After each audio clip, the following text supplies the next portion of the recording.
ichope singo mabende sirkal nomiyogi. Inyalo paro kanyo jotend Azimio kotelnegi kanyo kod Kalonzo Musyoka nowacho ni gin bende gibiro bedo ka giriwore gi lakteche ponono ni piny owacho ok bi bedo ka chopo ogirimiti nikech lakteche bende wacho ni chal ka gima piny owacho nigi priorities mage kopogre kod chudo. Sama idwaro okenge kata mana dongruoge mamoko piny owacho nigi omenda. Sama lakteche dwaro omenda piny owacho onge kod omenda. Gini ing'en kane koto owacho asemi background ni to CBN no akure nanyisi ni gino nobedo registered Milimani on 28th of September 2017 ma kot noe manokale ang'amono gi keto e tim gima ne koto kale cha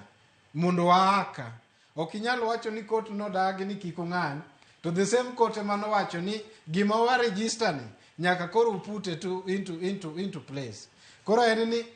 gichak gi kama ne koto chako go cha yieruok mane gi ng'adore magi sign ndalo Secretary General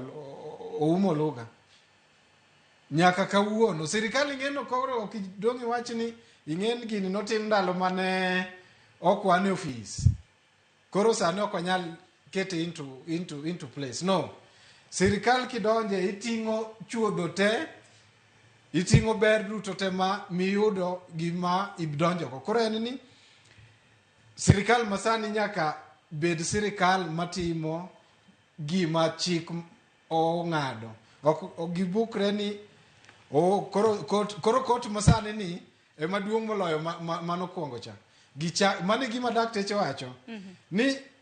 kama nwawe 2017 September 28th cha kanye mwakawego ket mae tim kiseketo mae tim eka wan bende wabro chiko itwa mondo wawinji to ok ni dong' wach ni kot nowacho ma to ma ok dwa timo mane shida mantie mae mumia nyisi ni Kenya Kwanza government fail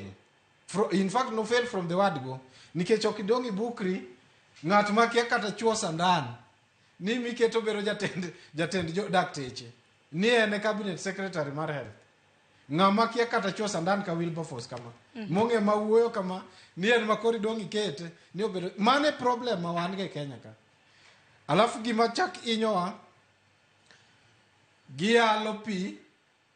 to ka waloko wiwa